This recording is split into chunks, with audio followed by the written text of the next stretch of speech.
шіріп жатқан үкіметте ең бірінші шірігейсі сол медицинадан шығады. Нефттердің бәрін алып алдыңдар, халықтың қолынан, халықтың қанын ішіп жатқан вампирлер олардың бәрі. Халыққа қарсы үкіметтің қажеті не онда? Қуу керек онда үкімет. Түгел чиновниктер осы медицина саласынан жем жеп жатқандар олар. Прозрачный система болатын болса, мамс деген жақсы жұмыс істейді. Баласына вакцина алу үшін шетелге барады ғой.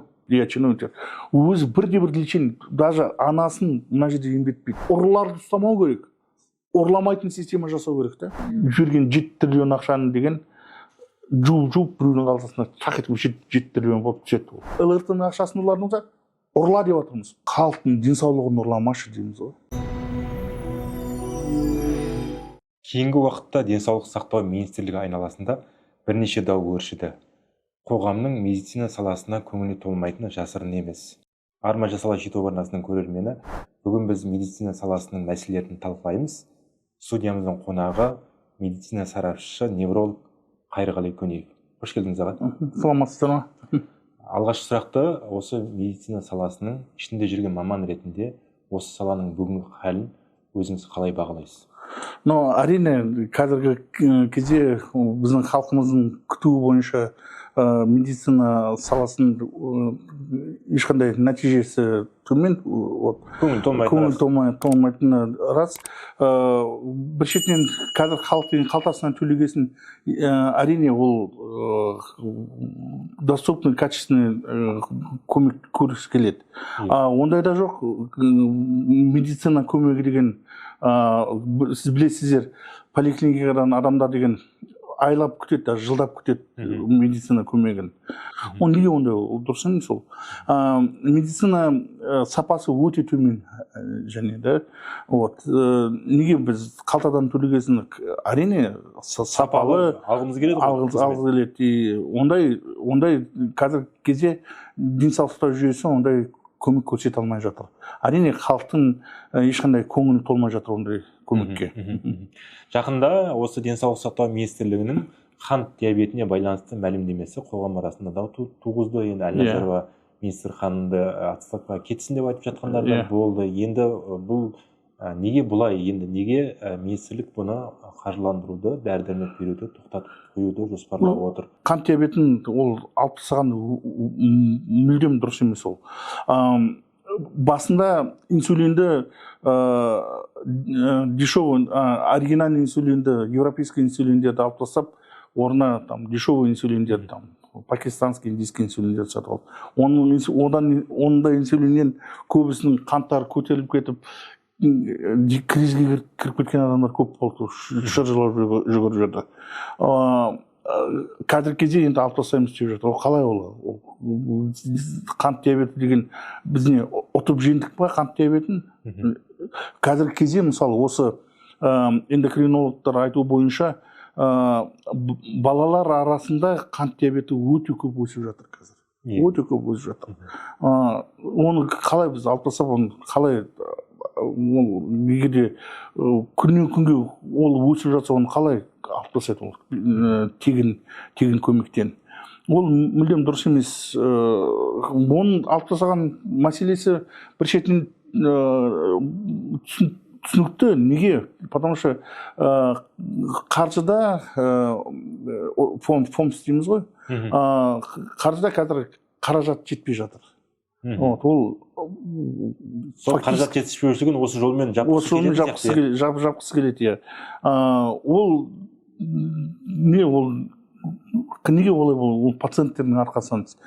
Пусть административный персоналдарды сокращать етсін. Пусть алып атқан, біз білеміз, фонд обязательно медицинское страхование миллиардтап мебель арендаға алады, миллиардтап служебный автомобильдер арендаға алады.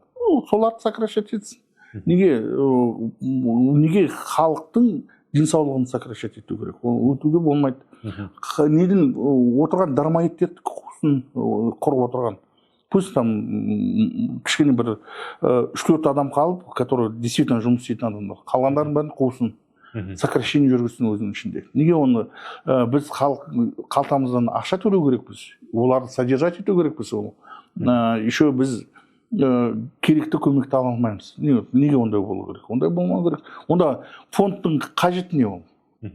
Фонд зачем он нужен, если так посмотреть? Фондтың вообще қажеті жоқ онда. Фондты алып тастаңыз, біз қалтамыздан төлемей ақ қой онда. Онда бұрынғыдай болып жүрсін. Сен ақылы медицина бар, бесплатный медицина бар. Бесплатный медицинада түк жоқ, ақылы медицинада бәрі бар. Вот бұрынғыда сондай болды. Қазір келсе, сол қалпына келсе, онда түсінікті, халық жарайды енді, үкіметте жағдайы жоқ қой, біз өзіміз ауырып жатқасын өзіміздің жағдайымызды өзіміз жасаймыз деп ақылға қарала береді. А қазір егер сен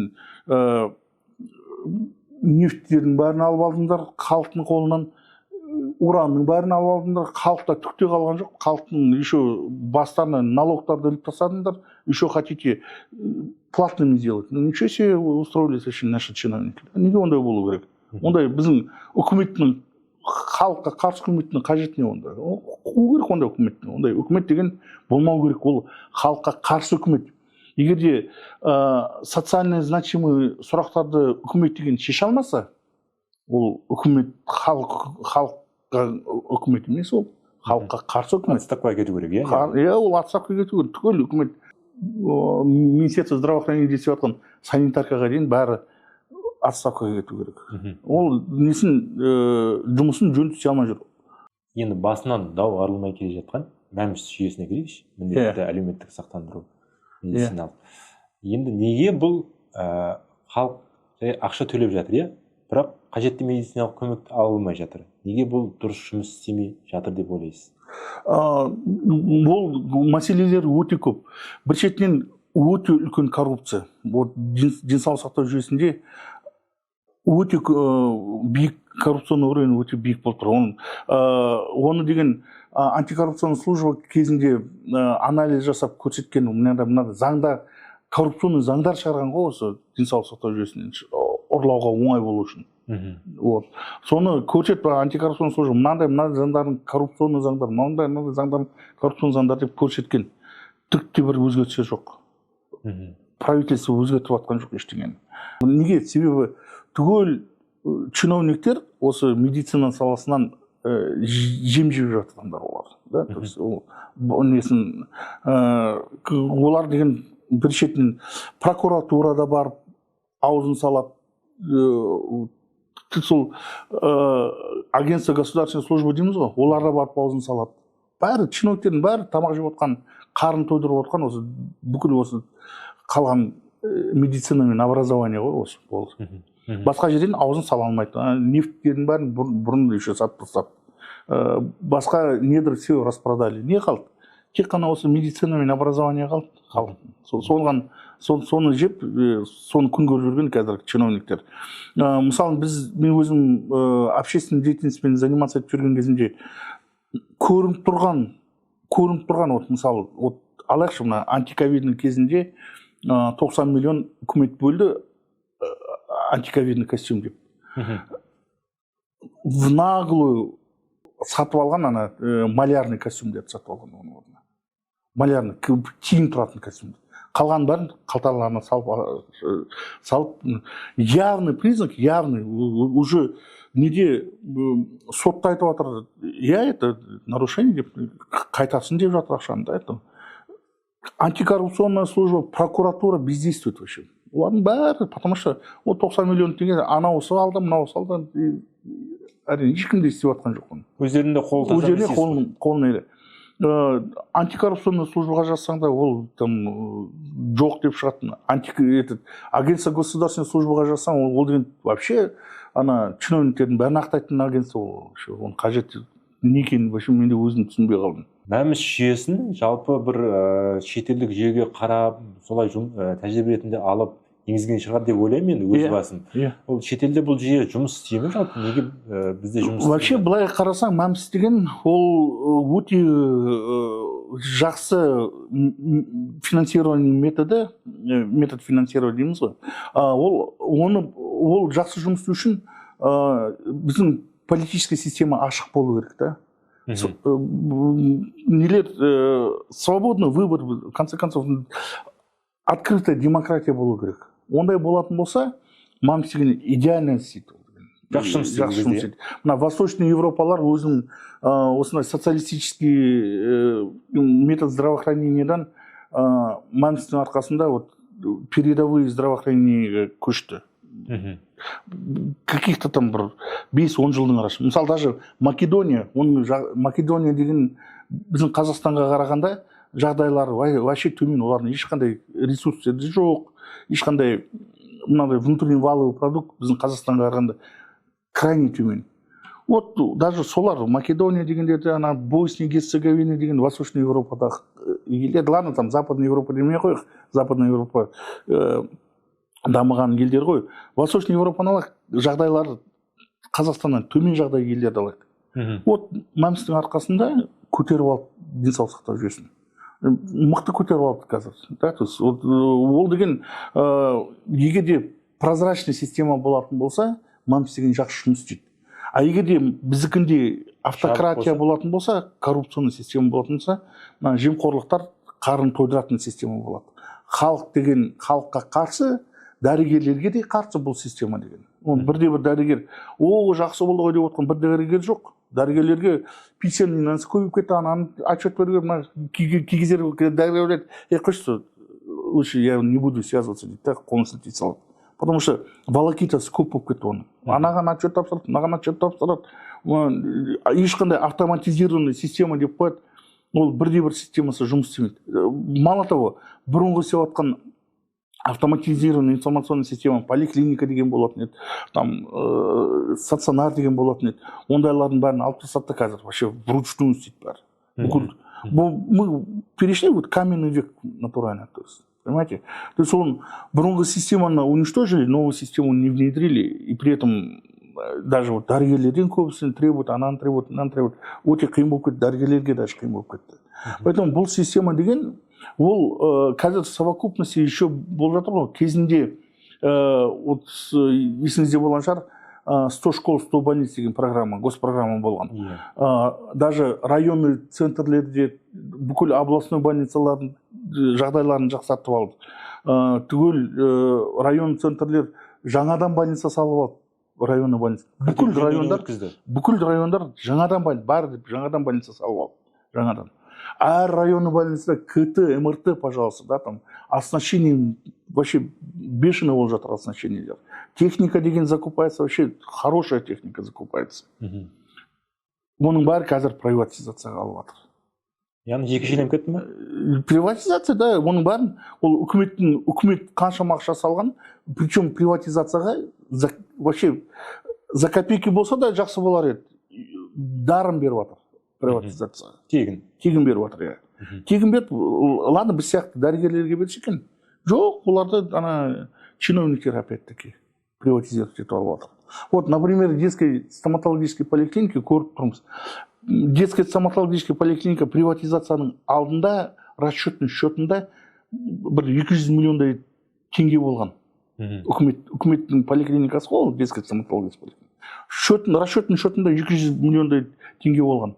Оны 90 миллион теңге первоначальный взнос, там 70 миллионда бөліп бересің деп, жарты жылдың ішінде бөліп беру керексің деп жіберген. Изначально 90 миллион теңге бересің дейді, поликлиниканы алып алғасын, сенің қолында уже 200 миллион теңге болып тұр. Остап Бендер о таком не мечтал. Слушайте, это такая, соны явно көріп тұрып, соны жазып жатсың, көрсетіп жатсың, халық шулап жатыр. 0 реакция, 0. Представляете, 0. А несінен де, получается, ол деген адам, инвестор ретінде не салды детский поликлиника? Ештеңе салған жоқ. Ол инвесторлар не істейді олар? Ештеңе істемейді. Мысалы, Талғатская центральная районная больница, да, қараңыз, нелері маған шыққан осы жақын арада, да, там, как общественный, бізде сокращение болып жатыр, осылай болып жатыр деп шыққанда, олар не істейді?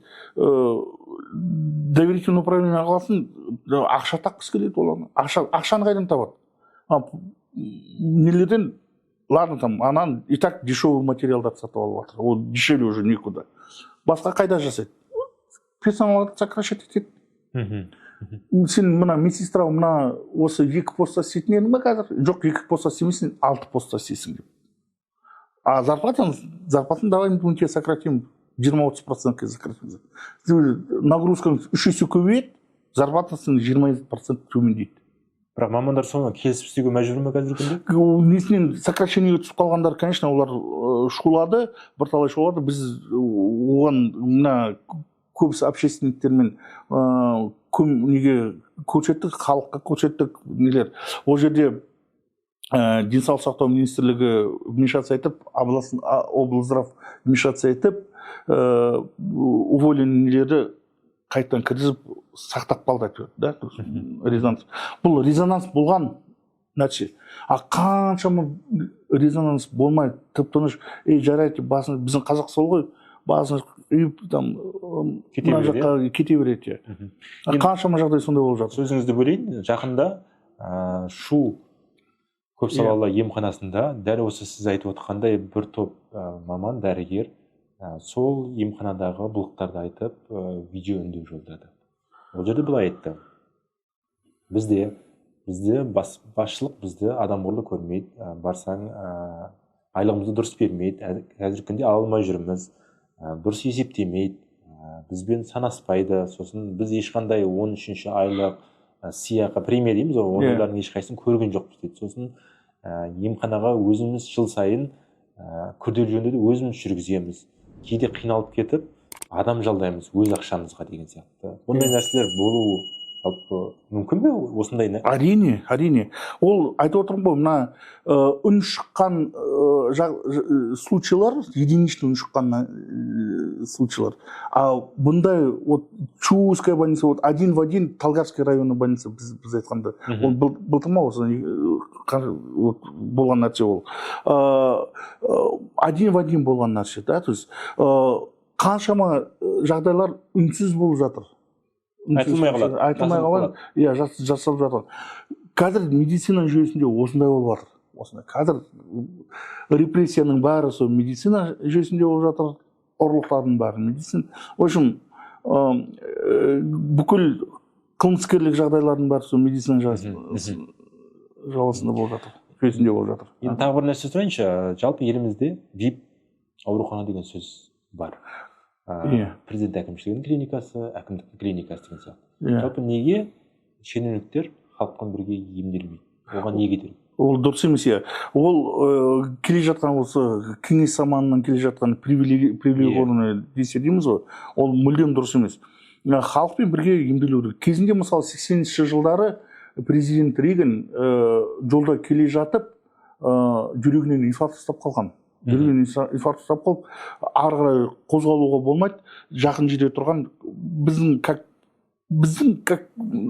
Панфилов сияқты центрге кірген, районға. Там население 10 мың ба, 20 мың ба население. Сол больницаға кіріп, сол больницаның ішінде шунтирование жасаған жүрегіне. 80 жылдары, представляете, жасап, президенттің өмірін сақтап қалып, сөйтпейтін. Қазір бізде өліп кетеді, ондай болатын болса. Аудан орталығына барып емделетін болса ма? Ешқандай операцияда ешкім жасай алмайды. Ондай бізде ауылдағы тұрғындар адам емес, қалалық тұрғындар адам болып тұрды, получается.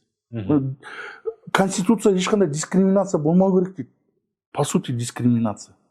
Сен ауылдық тұрғын болсаң, сен ешқандай ала алмайсың дейді. Егер де сен чиновник болатын болса, сен администрация президента вообще по мировой технике көмегін алсын. Ондай болмау керек. Алып тастау керек ол. Бүкіл администрация президента емделетін ауруханаларын бар. Халықпен бірге отырып, обычный поликлиникада отырсын. Күтсін, очередті күтсін. 3 ай болмай, 3 ай көрсін дейсіз ғой. Көрсін. Неге ондай өтпейді? Неге бірде-бір чиновник автобуста жүргенін видеоға түсіріп алып халыққа көрсетеді? Очередте отырып, там дәрігерге очередте отырған бір түсіріп алсыншы осы. Министр здравоохранения хотя бы. Бір депутат болсын, премьер-министр болсын. Обычный поликлиникаға барып көмегін алсыншы осы. Көрейік. Олар да жақындауға қорқады ондай поликлиника. Кезінде, осы коронавирус болған кезінде, мен ойлап едім, ой, осы жақсы болды. Бір шеттен, конечно, соншама халық кетіп қалды енді, ол әрине ол қайғы жағдай. Бірақ екінші шеттен мен ойладым, ona шекаралар жабылып қалды, локдаун болып қалды. Кезінде осындай шенеуніктер басқалар да біздің емханамызда емделуге мәжбүр болды ғой. Иә, чиновниктер мысалы өзінің алдында, мысалы көбісі даже баласына вакцина алу үшін шетелге барады ғой. Оған дейін чиновниктер өзі бірде-бір лечение, даже анасын мына жерде емдетпейді. Бәрі Швейцарияда емдейді, Лондонда емдейді, Қазақстанда бірде-бір. Даже элементарно, ладно, біз министерство здравоохранения, министерство деп отырайық та, а уровень департамент здравоохранения алып, управлениені алыңызшы, 3-4 уровень. Центральный уровень емес, 4 уровеньді алыңыз. Даже соның начальник главспецтердің нелері Қазақстанда емдемейді, бірде-бір. Национальная экономика болсын, финансов болсын, акимат болсын, министерство здравоохранения болсын, любой чиновник алыңыз, Қазақстанда бірде-бір адам емдемейді. Бәрі шетелде емделеді. Поэтому депутаттардың біреу емделіп отқан, Қазақстанда емделіп отқан біреу жоқ. Бәрі шетелде емделеді. Поэтому оларға чихать они хотели, қандай заң болып жатыр Қазақстанда. Мен сондай болып отқанда, бізде деген заңдар, халыққа қарсы заңдар болғасын, біз кодекс болды, кодекске де қарсы шықтық, оның көп нәрсені өзгерттік екен, біздің шулап өзгерттік екен. Ал көбісі қалып, мысалы, халыққа қарсы нормалар. Сонда мына коронавирус болған кезінде чиновниктер ауырып, осы чиновниктер өзі шыға алмай қалды. Больницалар переполнены, халықпен бірге жаттық. Көбісі да там генералдары болсын, судьялары болсын. Кейбірі қайтыс болды. Кейбіреулер қайтыс та болып кетті. Бір судья осы зампредседатель суда дейді, иманды болсын дейміз ғой енді. Ол власть имущий көбісі қайтыс болды. Больницада халықпен бірге жатып. Сонда мен ойладым, осы біздің чиновниктердің көзі ашылады ғой, ладно, там сен ұрласаң ұрла, басқа жақтан ұрла, қаншама біз қаратпа жатқан жоқпыз, жаңа тротуарлар біреусі келеді, тап-таза тротуарларды алады, мына бордюрлардың бәрін өзгертіп тастайды, жарайды, ұрла, біз көзіміз жаудық, не істейсің, білген істе деп отырмыз, да? Ана колодестерді өзгертсеңсі, ұрла, жарайды. Мына нені істейсің, ұрла. ЛРТ салып атсыңдар ма? ЛРТ сала алмадыңыз ба? ЛРТ-ның ақшасын ұрлардыңыз ба? Ұрла деп отырмыз. Халқымыз, мүнді халқымыз. Ұрлайтын нәрсе дейміз, ұрла дейміз. Но бірақ халықтың денсаулығын ұрламашы дейміз ғой. Жылап тұрып жатырмыз. Халықтың денсаулығына тиіспеңіз, халықтың денсаулығын ұрламашы дейміз ғой. Естімейді. И вот мынандай коронавирус болған кезде мен ойлап едім, чиновниктердің көзі ашылады-ау. Қарайды, мен халқым, бәрібір, ертең менде должность бар, арғын должность жоқ. Должность болмағасын, ертең қайда мен барам? Мен ақшам бола ма, болмай ма? Қайда емделем ертең? Шал болып қалған кезінде, мен бала шағаларым тастап кетеді, қартайып қалам, кәрі неде жатам. Осы денсаулық жүйесінен көмек алам, қартайған кезінде көмек алам. Қандай көмек алам деп ойлап тұрған, осындай ойлар келеді-ау деп ойлап едім мен коронавирустың көбісі ауырып қалғасын. Бірақ одан кейін өзгермеді ма? Кішкене бір көз несі болды 1-2 жылда. Ауырлық одан да бетер болып кетті қазір медицина жүйесінде. Потому что медицина жүйесі деген ол как дырявое ведро сияқты ғой. Мынандай министр здравоохранения бірдеңе болса болды, министр здравоохранения алып тастайды, бірдеңе болса болды, министр здравоохранения алып тастайды. Ол министр здравоохранения ештеңе десе алмайды ол. Бүкіл система өзгеру керек та, система. Біздің Қазақстанның политический система өзгеру керек. Нелер бізге президент назначенный болмау керек, президентті біз сайлау керекпіз. Аким назначенный болмау керек, әр акимді сайлау керекпіз. Министрлерге дейін сайлау керекпіз. Депутаттарды сайлау керекпіз. Тогда уже прозрачный үкімет, демократический үкімет салғасын, тогда уже мына система өз қалпына келеді. Пока ондай шіріп жатқан үкіметте ең бірінші шірігісі сол медицинадан шығады. Ең бірінші шірігісі. Біздің қазір Қазақстан мемлекетіміз қазір кезде шіріп жатқан мемлекет. Әрине, ең шірігісі шығып жатқан сол медицина жүйесін шығады шірігесі деген. Не істейді, ананы істейді, мынаны істейді, ештеңе де көмектеспейді. Басынан өзгерту керек барын. Несінен. Министрді алты жарады, қазір уже біз фамилияларында жаттап қойдық. Тез ауысып кете керек дейсіз. Кезінде мынандай анекдот болған ғой. Неде еврейден қыз алып жатыр екен да. Алады еврейдің сол қызының әкесі сұрайды ғой еврей. Кім болып істейсіз деп. Ол айтады, мен министр здравоохранением дейді. Сонда ол еврей айтады, жоқ, мен сізге қызымды бере алмаймын дейді. Маған күйеу бала тұрақты жұмысымен күйеу бала керек дейді. Түсінсіз? Ол жақта да сондай ауысып кете беретін ма? Сондай болып тұр да. То есть ол министр не ол ештеңе де өзгерте алмайды. Түгел үкімет деген мына аппарат, үкімет өзгеру керек. Мына мысалы мемсді қойды, мемсігін исключительно ұрлық жасаусын жасады. Мынандай механизмдер өздері көріп тұр. Мына үкімет деген өзінің механизмдері болады ғой. Мына коррупцияға қарсы механизмдері өзі үкіметтің бар. Бәрін көз жұмып жатыр.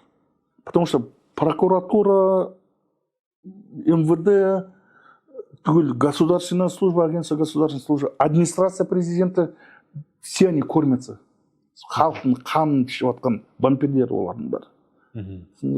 Ол пока олардан не избавимся, мына үкімет жүйесі ешқандай да жақсару да болмайды, ешқандай өзгеріс болмайды. Ары қарай шірей береді. Пока осы біз халық үкімет емес, үкімет халық басқаша қарау керек та. Мына есть такое понятие общественный надзор дейміз. Мысалы кезінде айтамыз ғой, болатын еді мынандай денсаулық сақтау жүйесінде не болып жатыр, кім қойып жатыр, вообще басын ауыртпайтын еді халық. Қарамайды, кіріспейтін еді, қарамайтын еді. И кірісіп жатса, министрлер айтады, сен кімсің, сен дәрігерсің ба? Жоқ, дәрігер емес. Енді дәрігер болмаса қайда кірісіп жатсың? Түсінбейсің ғой бар. Өз жолын білесей деп. Біз өз дәрігерлер өз-өзіміз білеміз деп қояды. Ол дұрыс емес болды, мүлдем да. Халықта кіргісі келмеді. Потому что ақша төлеген жоқ, ақылы медицинам бар, соған кірем деп ойлады да болды. А қазір енді бәрі ақылы болып жатыр. По сути, қазір егер де сен фондсқа төлесең, мәмске төлеп жатыр ғой. Получается, ол ақылы болып жатыр. Халықтың қалтасынан төленіп жатқан медицина. Естественно, сұрақ болады. Қайда кетіп жатыр ақша? Онда да получается, мына халық деген өзінің надзорын слабо жүргізіп жатыр да. Өте күшті пациентский организациялар болу керек. Өте күшті. Әр ненің денсаулық сақтау жүйесінде не болып жатыр, қандай өзгерістер болып жатыр, халық деген қарап бәрін изучать ету керек бар. Ондай болмаса, ұйықтан тұрамыз, ұйықтан тұрғасын заң шығарады. Неге, пожалуйста, қант диабеті не социально значимое заболевание, видите, да? Қалай ол? Всю жизнь во всех странах всю жизнь социально значимое заболевание, а тут вдруг это перестало быть социально значимым. С чего? Мы что, его победили, что ли? Қалай ол болды? Жеңіп шыққан жоқпыз оны. Ол деген халық пока өзі қолына алмағанша ешқандай өзгеріс болмайды. Қазіргі кезде мысалы клиника деген мәншен жұмыс істей алады и ақылда істей алады. Екеуінде бір ғой. Сіз қазір поликлиникаға барыңыз, УЗИ өтем дейіңіз. Сізге айтады регистратурда, мәншен өтетін болсаңыз, шай өтесіз дейді. Сен мен шайдың ішінде не істеймін, мен өліп қалам ба, шайдың ішінде очередь шай күтесіз дейді. А егер ақыл өтсең, ақыл өтсең, прям қазір өтуіңе болады дейді. Дәл сол дәрігер, дәл сол аппаратта ақыл өтсең, прямо қазір өткізем дейді. Мәншен өтем десең, 3 ай күт дейді. Неге ондай болу керек? Неге олай болады?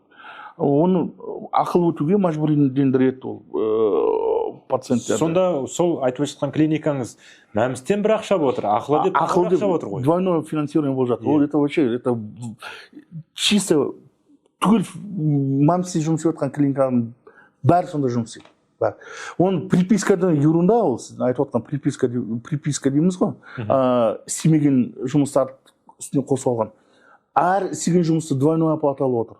клиникалар деген. Бұны енді шешудің жолы бар ма? Сол шешудің жолы бүкіл дүние жүзі бойынша егер де госзаказбен істейтін клиникалар ақылы көмек көрсете алмайды.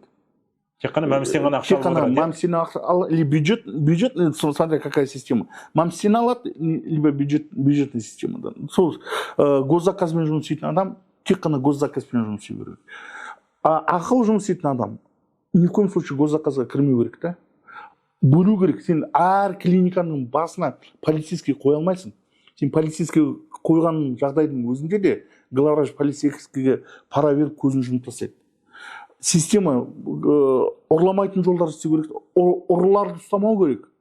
Ұрламайтын система жасау керек та. А неге оны бөлмей жатыр бұл? Потому что опять-таки әр чиновник өзін алып алған государственный больницалар там через поставных лиц өзінің несіне алып алған да. Бәкесәке арқылы. Бәкесәке арқылы алып алған. Қалтасынан тұр капает.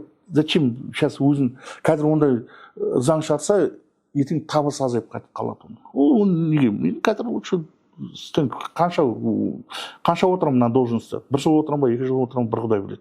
Пока ұрлап алайыншы, 2 жыл отырғанша деп алып жатыр бәрі. Алып жатыр. Все кому не лень, все воруют. Все воруют. Вот поэтому бұнда политическое решение әлі шығармай жатыр. Ол деген это очевидный нәрсе ғой, очевидный. Сен пока ондай жолды жаппағанша, сен мына жақтан ақшаң деген кете береді, ұрлық деген кете береді. Оны жасау керек. Пока сен бөлмегенше, бөлдің ба, все, ары қарай уже коррупцияға көп жолдар жабылып қалады. Бөлгесін. Қазір мысалы 10% налог дейді, 10% налог. Сонда мына клиника ақылы жұмыс істейді, сен менімен жұмыс істейтін болсаң 10% төлемейсің дейді. Ақылы жұмыс істейтін болсаң 10% НДС төлейсің дейді. Сонда бірде-бір клиника қалай дейді, қазір мен 2 бухгалтер алып отырмын, черный бухгалтерия санайтын бухгалтер и мына мәмістің ақшасын, ненің ақшасын санайтын бухгалтер. Ал бұндай болатын болса, мені 3 бухгалтер ұстау керек ма сонда?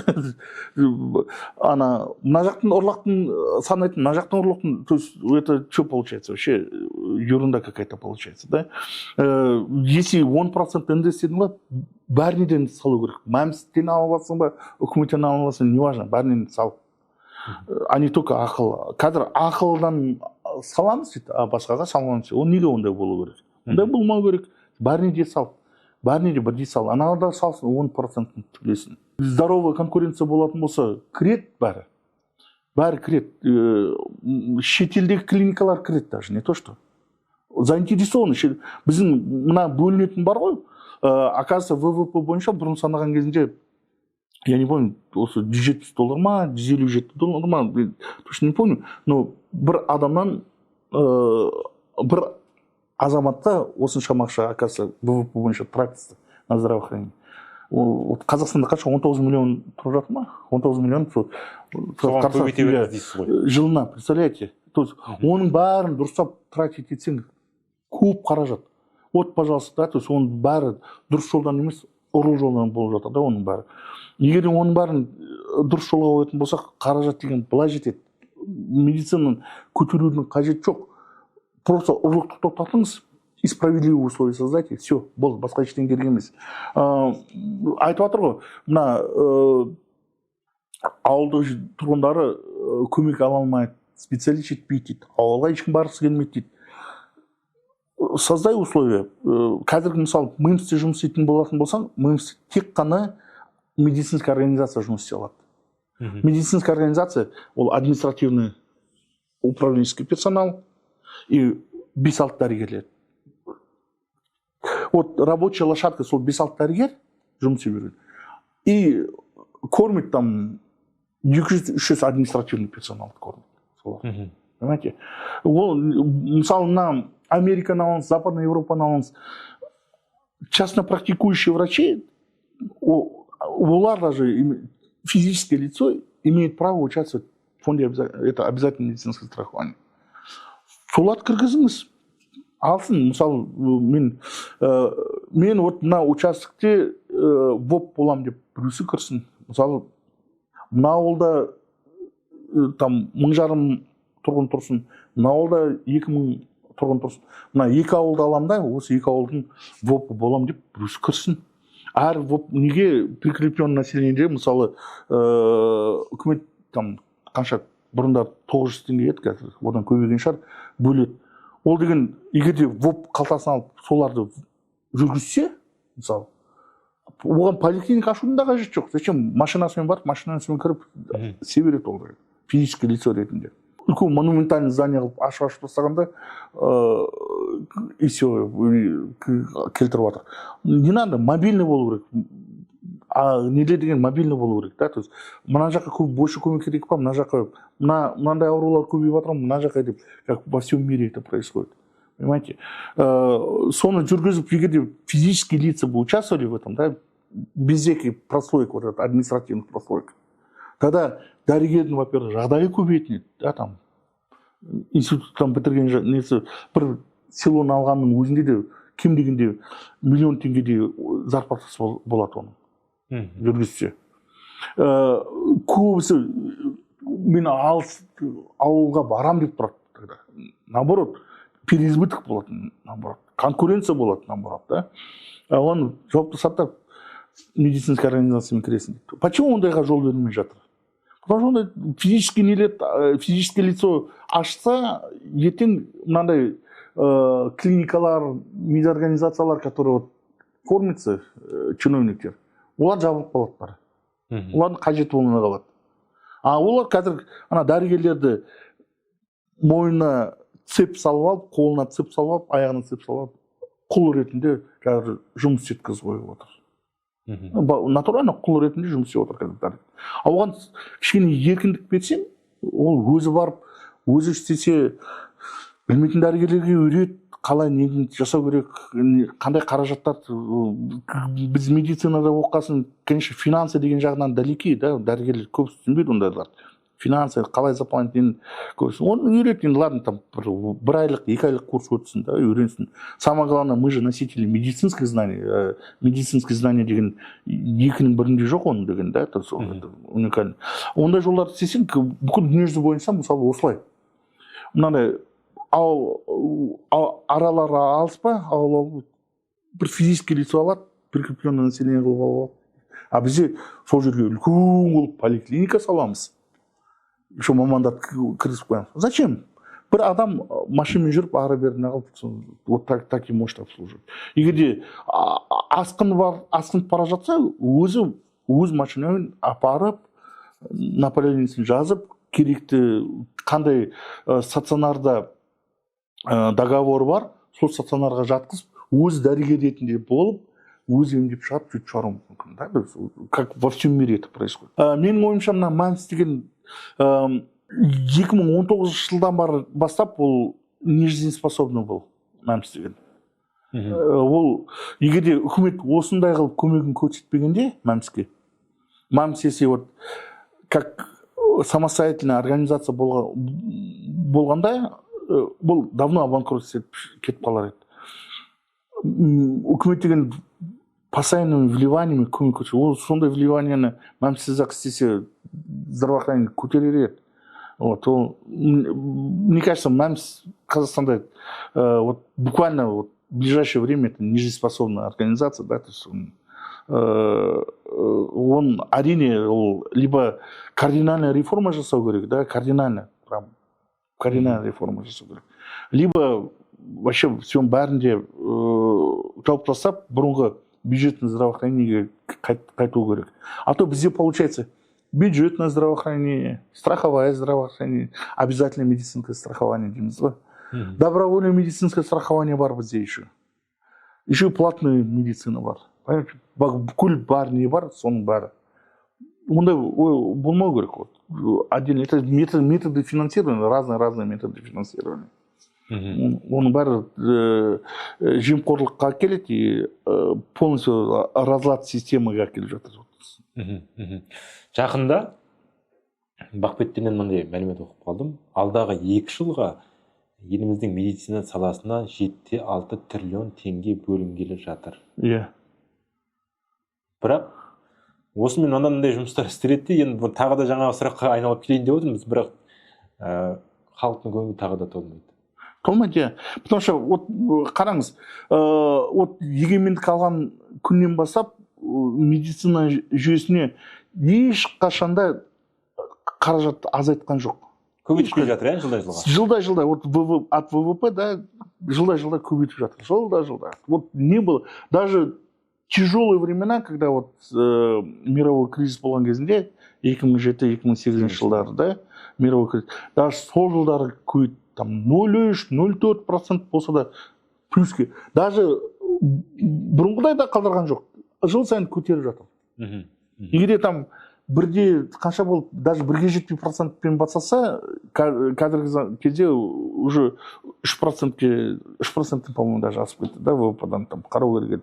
Вот. То есть жылдан жылға қаражатын көбейіп жатыр. Ол қаражатты көбейткеннен мәселе шешілмейді. Егер шелегіңіз тесік болатын болса, ол тесік шелектен қаншама қаражат құйсаң да бәрі су сияқты ағып кетеді одан. Бірінші тесіктерді жамап алу керек. Тесіктерді жамағасын, вот, пожалуйста, қаражаттар эффективны болады. А ол қаражат құйғаны, менің ойымша, опять-таки, отмывание денег. Қазір медицина жүйесі деген өте оңай жол болды по отмыванию денег. Фонд национального благосостояния бар ғой, сол жақтан инвестиция жасайды біздің медицина жүйесіне. Үкімет инвестиция жасап жатыр. То есть ол медицина жүйесі деген өте жақсы инструмент болды отмывание денег. Он сен жүрген 7 триллион ақшаны деген жуып біреудің қалтасына тақ етіп 7 триллион болып түседі. Медицинада быт тиын да қалмайды. Вот это инструмент, это просто сейчас вот біздің медицина системамыз сондай болып қалды қазіргі заманда. Қайырғали мырза, енді соңғы сұрағымды қояйын. Енді қаншама медицина саласындағы кемшіліктерді айтып жатсыз ғой, жемқорлық бар, анау-мынау басқасы бар деген сияқты. Енді бұларға реформа жүргізу үшін алдағы уақытта не істеу керек деп ойлайсыз? Бұны министрлік жүргізу керек па, әлде бір қоғам бұған араласу керек па? Міндетті түрде қоғамсыз ешқандай өзгеріс болмайды. Қоғамсыз денсаулық жүйесі, денсаулық сақтау министрлігі ештеңе істей алмайды. Қоғам араласу керек міндетті түрде. Қоғам қолына алу керек денсаулық сақтау жүйесін. Біз айтып отырмыз ғой, мына нені әр тиынды, әр түскен нені, әр қызмет жасағандар контроль етіп тұру керек, да? Ол қоғам ғана контроль етіп алады. Әрине, там денсаулық сақтау жүйесінен еще қазір программалар көп, жас мамандарды шетелге жіберіп жатыр, оқытып. Ол дұрыс, өте дұрыс. Жүйеде беру керек, шетелде оқып келу керек біздің мамандар деген. Неге себебі денсаулық сақтау жүйесіндегі ақпараттар бір орында тұрмайды, өзгерістер көп болып жатыр, да? Соны международный уровеньге соответствовать ету үшін шетелдерде оқып келе беру керек мамандарымыз.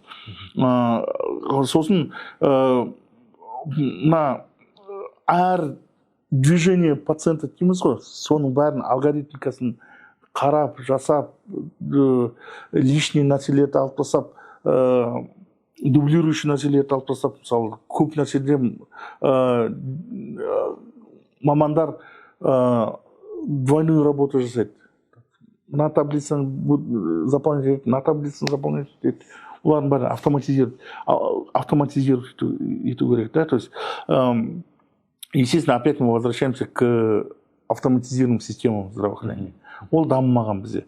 А қазір автоматизированный система здравоохранения болатын болса, өзіңіз смартфонмен управлять етіп отыра аласыз, да, барлығын. Мынандай нелерді вобьете, қазіргі программалар бар, мысалы, да, там, с использованием искусственного интеллекта, да, то есть уже на раннем этапе сізде уже қандай направление, по каким жалам, қандай направление, қандай анализдер керек екен, уже сізге направление беріп тұратындай. Ондай искусственный интеллекті енгізілмей жатыр біздің медицинаға. Оны енгізе беру керек, міндетті түрде, да, то есть это обязательно. Адам жұмысын азайтып, сондай жұмыс искусственный интеллектке көбінесе енгізсе, это тоже Қазақстан денсаулық сақтау жүйесі жасарады. И үшінші, сатып алым дәрілердің бәрі оригинальный препарат болу керек. Особенно по социально значимым антибиотиктер, дорогостоящий препараттардың бәрі оригинальный препарат болу керек. Дженерик сатып алмау керек Қазақстан. Дженерик не нужно. То есть, осылай. И әрине айтып отқан сол жемқорлыққа жол бермей, клиникалар бөлсе, там ақыл беретін клиника и жұмыс істейтін клиника екеуін бөлу керек. Бір клиника ақыл и мәмспен беретін ондай болмайды. Потому что бір пациенттен двойной оплата алып тұрады медицинские организациялар. И нужно реформировать в целом медицинское образование, медицинская наука, соның бәрін реформировать на то, чтобы мен вспомнился қазіргі істеп жатқан дәрігерлерге мен бойынша дополнительный білімдер беру керек. Қалай кіруіне болады, қай жерден істеуіне болады, мен табысым көп болсын, не істеу керекпін дейтіндей. Қазіргі кезде дәрігерлер просто уақытымен өмір сүріп жатыр, там зарплатадан зарплатаға дейін. Мысалы, мынс бойынша мынсты изучить алса, мынс бойынша қозғалса, ол жағдайын өте көп жақсартып алуға болады. И дәрігер жағдайын жақсартса, пациенттердің жағдайы өте көп жақсы болады. Поэтому это все два неразрывных. И ортадағы ана аш чиновниктердің бәрін алып тасталынады тогда. Это осылай болады. Қайғырымызда енді студиямызға келіп, өз тәжірибеңізбен бөлісіп жатқаныңызға сізге көп рахмет. Құрметті көрермен, біз осымен тәмамдаймыз. Видеоны лайк басып, пікір жазып, таратып отырыңыздар.